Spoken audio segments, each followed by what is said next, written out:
Assalamualaikum warahmatullahi wabarakatuh. Terima kasih anak-anak telah menyaksikan video pembelajaran kali ini. Untuk video pembelajaran kali ini saya akan membahas atau menjelaskan tentang sedikit prinsip algoritma. Nah, anak-anak, sebelum saya lanjutkan ke prinsip algoritma, sedikit saya akan membahas tentang review pertemuan sebelumnya. Pertemuan sebelumnya sudah saya jelaskan di video pembelajaran yang sudah diupload di Google Classroom. Yang pertama adalah apa sih algoritma itu? Jadi algoritma itu adalah kalau ada masalah,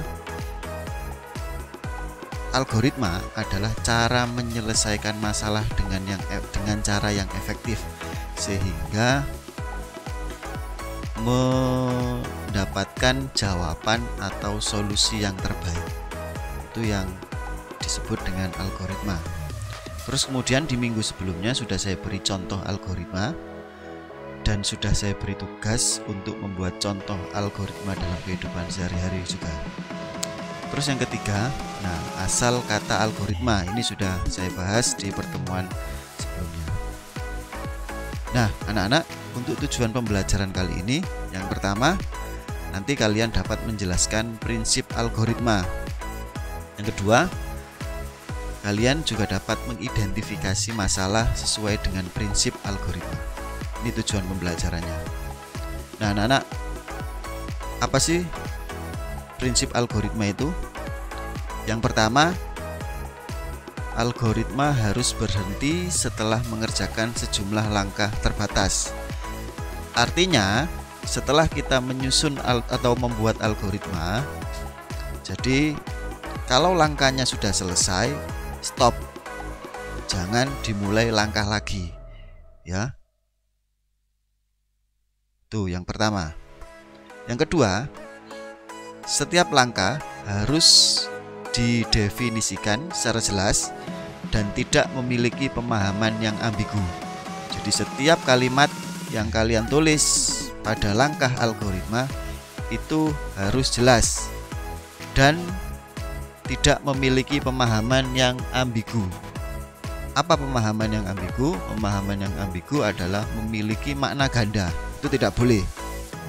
Yang ketiga, algoritma memiliki 0 atau lebih masukan. Jadi algoritma itu mempunyai input atau masukan. Nanti akan kita bahas di contohnya.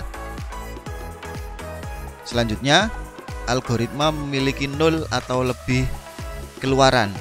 Biasanya disebut output. Ya, nanti juga kita akan bahas di contohnya. Yang terakhir, algoritma harus efektif, setiap langkah harus sederhana sehingga dapat dikerjakan dalam sejumlah waktu yang masuk akal.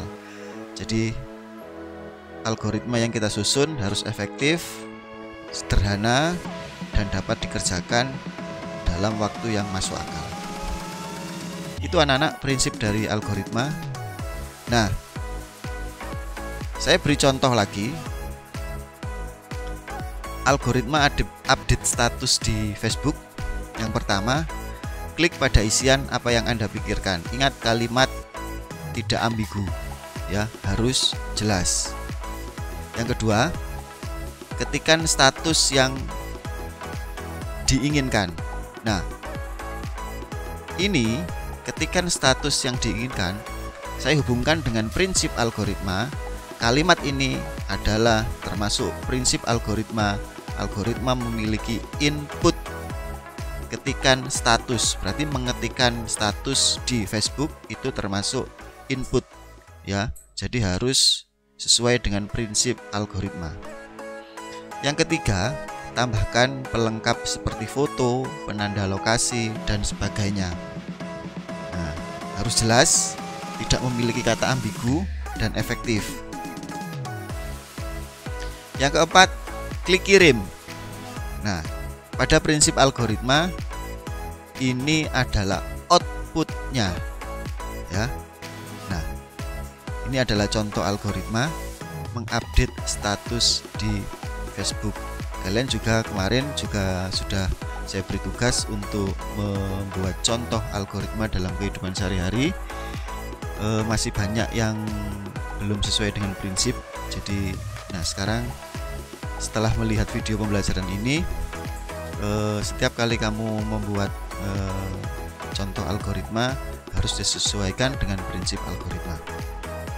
Nah, ini akan saya beri statement atau masalah contoh sesuai nggak dengan prinsip algoritma.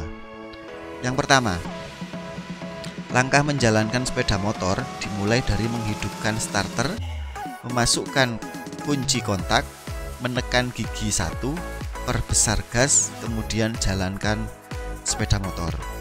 Nah, kalau kita lihat di statement atau masalah pertama ini tidak sesuai dengan prinsip algoritma. Kenapa? Pada waktu kita menjalankan sepeda motor, ya, kita harus memasukkan kunci kontak terlebih dahulu, bukan dari menghidupkan starter. Ya, tuh yang pertama. Jadi tidak sesuai dengan prinsip algoritma. Yang kedua, untuk mengetahui apakah pembeli mendapatkan diskon, lihat terlebih dahulu diskon yang tersedia. Kemudian teliti apakah pembeli telah mengikuti ketentuan yang telah ditetapkan dalam diskon atau tidak. Nah, ini sesuai dengan prinsip algoritma. Jadi sebelum kita membeli, jadi kita lihat dulu diskon yang tersedia, kemudian teliti apakah pembeli mengikuti ketentuan yang ditetapkan dalam diskon atau tidak. Yang ketiga, peserta ujian akhir semester berbasis komputer di SMP 18 Malang harus memasukkan identitas. Selanjutnya, terdapat permintaan mengisikan password. Apabila peserta mengisikan password dengan benar, maka soal akan ditampilkan. Nah, dari statement yang ketiga ini jadi sebelum mengikuti ujian berbasis komputer di SMP Negeri 18 Malang, siswa harus memasukkan identitas dulu. Selanjutnya terdapat permintaan mengisikan password. Apabila mengisikan password dengan benar, maka soal akan ditampilkan. Ini sesuai dengan prinsip algoritma. Nah, dari ketiga statement ini yang tidak sesuai adalah yang nomor 1. Nanti coba kalian pahami lagi dengan mereview video pembelajaran ini. Nah, anak-anak, itu tadi sedikit ulasan tentang prinsip algoritma. Semoga video ini bermanfaat. Saya akhiri. Assalamualaikum warahmatullahi wabarakatuh.